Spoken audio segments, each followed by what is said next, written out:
Би чамд нэг нууц хэлмээр байна. Би чиний амьдралын мөч бүрт чамтай хамт байна. Зоригтой бай.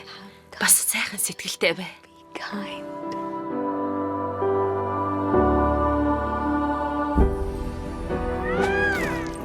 Чи одоо хойд ээжтэй боллоо. Бас хоёр хөөрхөн ихчтэй боллоо шүү дээ. Чамайг аюулгүй газар авчирсан болохоор сэтгэл минь амарлаа. Элла, бүх ажлаа дуусгачхад хоолоо идэх юм байгаа вэ? Тэгний хайртайч минь. Ингэж дуудсны хэрэггүй хатагтай л гэж дууд. Үнс тоостой зуурладаг. Таван Элла. Үнс гэлжин.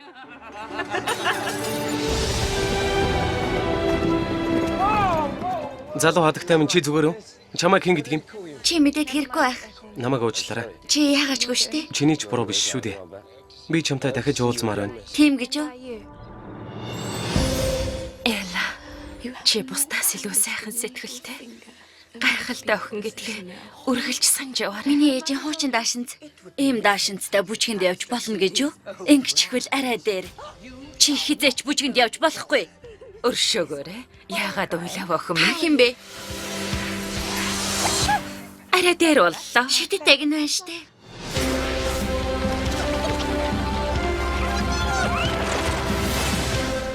Хулганууд хаашаа явчих вэ?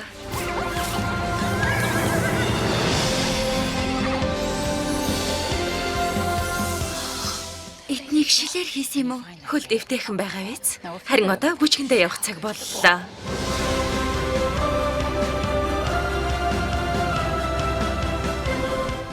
Хүмүүс бүгд чам руу хараад байна. Үгүй дээ. Тэд бүгд чам руу харж байна.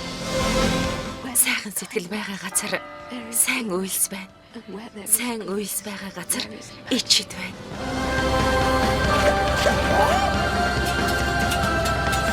Үгүй. Би тэрнийг олох ёстой. Чи энийг хайж байна уу?